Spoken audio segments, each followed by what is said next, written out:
كوكو لي زامي، مرحبا بكم كاملين في القناة ديالي. بغيت نبدا اولا بكلمة ديال اعتذار. سمحوا لي بزاف على التاخير في الطرح ديال الفيديو. عارف بزاف منكم كيتسناو الجديد ديالي، وكنشكر كل واحد فيكم بقى كيصبر وكيدعم فيا بكلمة زوينة ولا بتعليق صغير. راكم تاج فوق راسي. دابا نجيو للموضوع ديالنا اليوم. عندنا واحد القصة اللي واعرة. جبت لكم واحد القصة اللي غادي تخليكم مدوشين من الاول حتى الاخر. ماشي اي قصة عادية، مختلفة على العادة بزاف، فيها احداث مشوقة وغامضة، وغادي تعيشوا معانا لحظة بلحظة بحال الا كنتو وسط هاد القصة. القصة ديال اليوم غادي تشدكم من البداية حتى النهاية، وغادي تخليكم تفكروا مزيان في بعض الحوايج اللي عمرنا ما عطيناهم قيمة. قبل ما نبداو بغيت منكم واحد الحاجة صغيرة، ديروا لايك الفيديو باش يبان لعدد كبير من الناس، وخليو لي تعليقات ديالكم زوينة على القصة، حيت التعليق ديالكم الاول كيخليني نعرف شنو خاصني نزيد وشنو خاصني نحسن. وما تنساوش تشتركوا في القناة وتفعلوا زر الجرس باش يوصلكم كل جديد. وجدوا ريوسكم وجلسوا مرتاحين وركزوا معايا مزيان، حيت من هاد اللحظة غادي ندخلوا لعالم القصة. انا سميتي سعد، مغربي، عندي 38 سنه، ساكن في الدار البيضاء. حياتي مختلفه على بزاف ديال الناس. من وانا صغير كان عندي طموح كبير. بفضل الله وبفضل الخدمه والجهد ديالي قدرت نوصل لمستوى مادي اللي ناس بزاف ما عرفوش يوصلوا لي وكانوا كيحلموا يوصلوا لي. فتحت بزاف ديال المشاريع وخدمت على راسي حتى وليت نقدر نسافر لاي دوله بغيتها ونشري اي حاجه كتعجبني بلا ما نحاسب الحساب ديال الفلوس ولا شي حاجه. نلبس ماركات عالميا، بدلت الطوموبيلات كل مره غير حيت بغيت نجرب شي حاجه جديده. العام اللي فات كانت عندي مرسيدس اس كلاس، العام اللي بعده شريت رونج روفر، ومن بعده تسلا. كلشي كان كيشوف فيا انني عايش الحلم، ولكن انا كانت ناقصاني شركة الحياة. منين كنت كنسافر كنت كندوز ايام زوينة الصراحة. مثلا في باريس نمشي نتفرج على برج ايفل ونجلس في المقهى صغير قريب من الصين. نمشي لاسطنبول وندور في شارع الاستقلال ونشري ديك البقلاوة. نمشي لدبي ونشري من مول الامارات الافخم الحوايج. ولكن رغم كل شيء كنت كنبقى نحس براسي بوحدي، حتى النهار قلت علاش ما نمشيش لليمن، بلاد الاصالة والتاريخ. مشيت لصنعاء، كريت شقة صغيرة في حي هادئ، عندها واحد البلكونة اللي كتطل على واحد الجبال اللي واعرين بزاف. الصباح كنت كنفطر وكنشوف داك المنظر اللي واعر. وديما كتلقى الناس هنا عندهم الرواج، كيلبسوا واحد الجلابيه تقليديه، كيمشيو يقضوا الحوايج ديالهم اليوميه بحال الخدمه بحال السخره اي حاجه. النهار الثالث قررت نمشي للباب ديال اليمن وانا كندور بين الازقه الضيقه.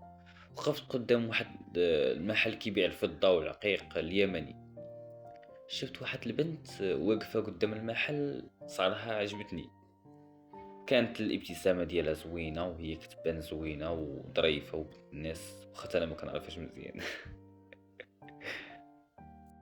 مشيت نشوف الأساور. صادفنا بعضياتنا وضحكنا حيت طلبنا نفس الحاجة. سولت على سميتها، قالت بابتسامة أنا عائشة. بقينا كندوي وسولتها واش كتسكن نيت في اليمن، قالت لي قلت لها انا ما كنسكنش في اليمن، كنسكن في المغرب وكنبقى ندور على الدول، وخطرت لي في بالي انني نجي لهاد المدينه وتلاقيت معك. قالت لي مزيان، بقينا كنهضروا شحال. والصراحه ارتحيت لها بزاف، بحال كنعرفها من شحال هادي. وتبادلنا الارقام، بقينا كنتواصلوا كل نهار. بقيت في اليمن اسبوع كامل، وكل نهار كنا كنخرجوا نعرفوا بعضياتنا اكثر. رجعت للمغرب ولكن قلبي بقى في اليمن. بقيت كنتواصل مع عائشة يوميا، نحكيو على كل شيء، كيفاش دوز النهار، حتى هي كيفاش دوزت نهارها. حتى حسيت ان هذه هي البنت اللي كنت كنقلب عليها. مشيت المرة الثانية اليمن، ولكن هاد المرة باش نخطبها رسميا.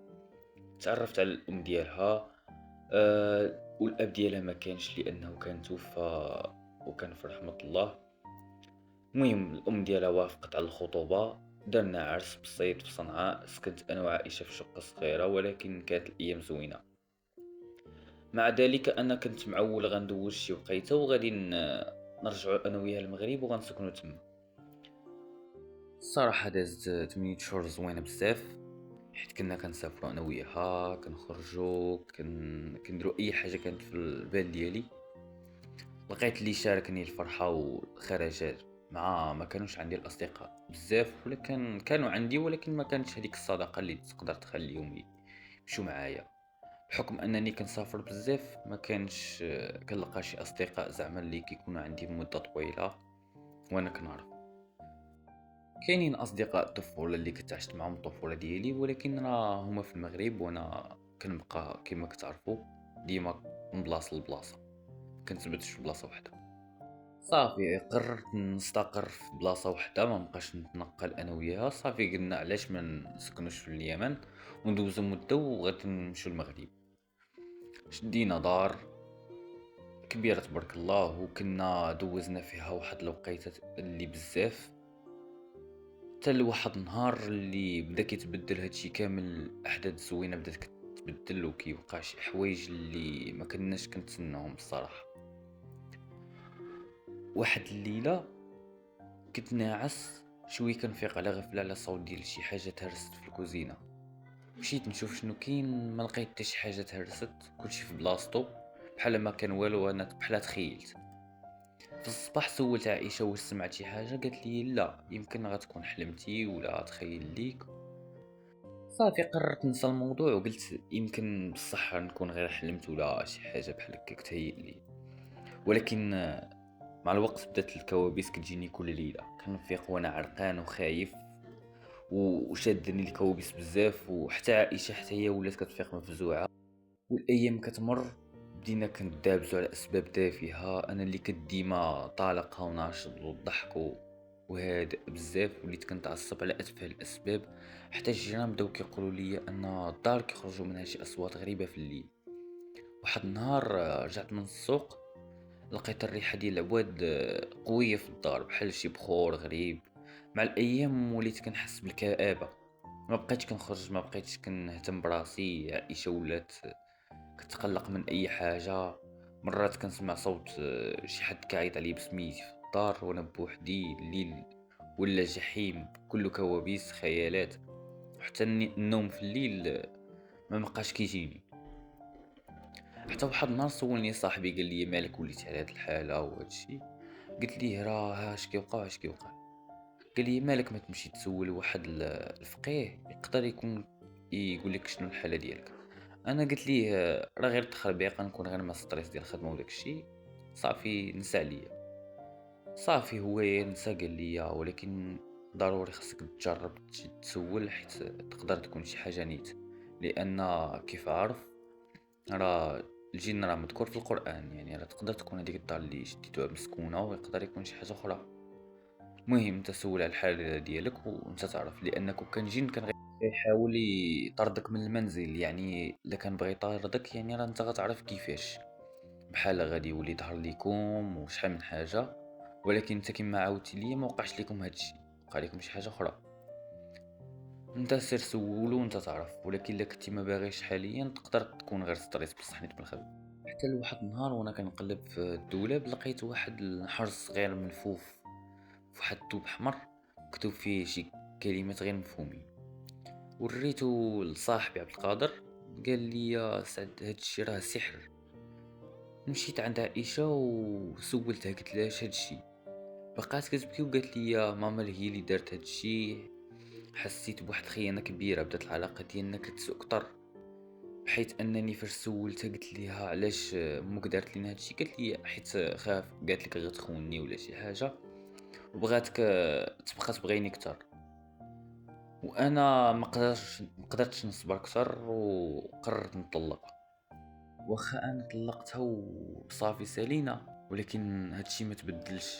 عاد زادت تكفست الوضعيه ديالي، وبحيث ما بقيت كنحمل لا نخرج لا نهضر مع شي حد. كيهضر معايا شي واحد كنبغي كنقلب عليه وجهي نتخاصم انا وياه. ما بقيت وليت كنكره بنادم، كنكره حياتي، كنكره كلشي. حتى من الخدمه ما بقيتش كندور جهتها. يعني وليت غير الدار، نعاس والكآبة والكوابيس اللي كتلاحقني كل ليلة، والخيالات اللي ضروري خاص يكونوا دايزين في نهاري، وضروري خاصني نسمع شي حاجة ترست ومن نمشي نشوف شنو كاين. بحال ولات عني الهلوسة. واحد النهار جا عندي الصديق ديالي وقال لي شادشي يا سعد، راه شفتك تبدلتي بزاف والحالة ديالك ما كتبشرش بالخير. ما بقيتي لا كتخدم لا حتى شي حاجه، تمن انك تجي عندنا حنا انت رجعتي المغرب ما بقيتش كتجي تطل علينا. قلت ليه راني عايش واحد الوضع اللي صعيب من طلقت من الزوجة ديالي، وأنا كنعيش في غير الرعب، غير الكوابيس وغير الأحلام اللي ديما تابعاني وغير الخيالات، وكنحس باغي نموت، ما بقيتش باغي نحيا في هاد الدنيا، وكتروا عليا المشاكل بزاف. قال لي شوف انا ما عندي كيفاش نعاونك، ولكن كنعرف واحد الشخص اللي يقدر يعاونك، كيعيطوا عليه الحاج مصطفى، كاين في المحمديه. هاد الشخص كيعرف هادشي اللي كيكون في هاد الامراض الروحانيه، ويقدر يساعدك في هاد الوضع اللي انت فيه. وشوفوا انت جرب، انا كنت قلتها لك ولكن جرب، ما تعرف يقدر يعاونك في هادشي اللي فيه انت دابا. مشيت عند هاد الشيخ واستقبلني بحراره وقلت لي هادشي كامل اللي وقع، وقال لي راك انت عارفو، وقالها لي صاحبك، عاود لي كل شيء. المهم راه غتبدا الحصه ديال العلاج من هاد النهار، تقدر دوز ليك شي 5 شهور، ولكن حنا غادي نقراو عليك واحد الايات بعدا، ونعرف شنو هو النوع ديال هاد الجن اللي كاين فيك، وواش كاين جن ولا عمل اللي معمول ليك. شفت الحاله ديالي تبدلت بزاف، بحيث انني وليت كنصلي وكنقرا القران، ما بقات كنحس بتا شي كوابيس ودوك التخيلات وداكشي مشى عليا الحمد لله. قررت انني نسافر من البلاد، نمشي لشي دوله اخرى ونكمل فيها شي 5 سنين بحال هكاك، ونعاود تاني نرجع للمغرب. انا عند بالي غير غندور وصافي، ولكن ان فوا خرجت من المغرب يعني ما بقيتش كندير حصه عند هاد الفقيه، يعني غادي نرجع كيف كنت. ماشي كيف كنت، ولكن كفس، حيت الحصص ديالو هما اللي كانوا مساعديني، وخا هكاك وخا بقيت كنصلي بشحال من حاجه ولكن ما تبدل والو. رجعت عنده وقلت ليه اش وقع اش وقع، قال لي خاصي ضروري قال لي ضروري خاصي تحرق داك العمل اللي محطوط ليك باش انت ترجع كيف الاول. صافي انايا قلت لي خاصني نمشي، واش نمشي عند العائشه ونقول لها داكشي اللي واقع ليا، ومحال شي يكون هداها الله وتكون حتى هي بحال. مشينا عندهم، لقيت عائشة هداها الله، ولكن امها باقي على نفس الطريق، ولكن عائشة قدرت تعاونني وحيدت داك العمل اللي كانت دايره ليا امها. حرقوا الشيخ وقرا عليه شي آيات قرآنية وشي كلمات اللي ما مفهومينش، ومني سلام من داكشي قال لي صافي دروك بقى لك غير طلب الله وصافي، كل شيء تحيد ليك، يعني لا بقات شي حاجة راه الكمال على الله. هي هذيك صافي، انا قلت علاش غنمشي نبقى نسافر وانا محدي، ما عرفتش انا واش الحاله ديالي باقا مقاده ولا كيف الاول. ريحت في المغرب شي مده طويله، صافي قررت نستقر في المغرب، وقلت بلاش من داك الصداع ديال التسافر وداك التخربيق، بقيت كنصلي ومتبع الطريق ديال الله اكثر من الاول كاع. حتى من الفقيه ولا كيهضر معايا بزاف، ولينا بحال الاصدقاء. حتى لواحد النهار قال لي عندي واحد البنت، قال لي كنعرفك مزيان، تابع الطريق ديال الله، كتصلي، كدير اي حاجه اللي امرنا بها الله، ما تابع طريق حرام، ما من انت من هذوك الناس اللي كيتبلاو، ما دوك الناس اللي كيجبدوا الصداع داخل سوق راسك. عندي واحد البنت وغادي بغيت نزوجها ليك. طبعا انا وافقت في ديك الساعه، حيت عارف الفقيه ظريف بزاف، وتا هو ما شفت منه حتى شي مشاكل.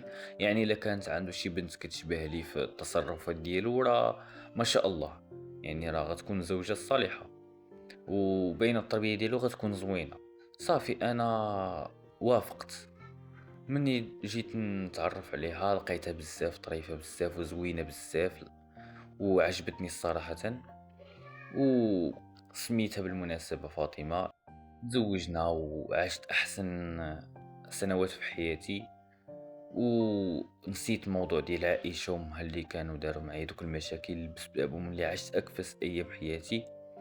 وصافي نسيت أي حاجة كانت وقعت لي، وكنفكر دروك نكمل حياتي وأنا في هالطريقة اللي زوينة. فاش سالت القصة ديالي مع عائشة، حسيت براسي تعلمت بزاف ديال الحوايج من هاد الحياة، السحر، المشاكل، الكره اللي كبر بيناتنا انا وعائشة، كلشي كان درس من عند الله باش نعرف شكون الصح وشكون الغلط. الرقية ديال الفقيه رجعت لي راحتي وخلاتني نرجع الله مزيان. من بعد الله عوضني بفاطمة بنت الفقيه، بنت صالحة وهادئة، دخلت لحياتي بالنور والطمأنينة، حسيت ان قلبي اخيرا لقى السعادة اللي كان كيقلب عليها. هذه كانت القصة ديالنا ديال اليوم. اسمحوا لي على التعطيل ديال الفيديو، خاطر هاد القصة كتبان لي شوية مزروبة وناقصة. غنحاول نحسن في القصة الجاية تكون حسن ان شاء الله. والسعادة ماشي فلوس ولا سفر ولا طوموبيلات، السعادة هي قلب مرتاح وعلاقة صافية مع الله ومع الناس اللي كيبغوك بصح. الى عجبتكم القصة متنساوش ديروا لايك وتشتركوا في القناة وتكتبوا لي في التعليق اش تعلمتوا من هذه القصة، ونشوفكم في القصة الجاية ان شاء الله. يلا تهلاو.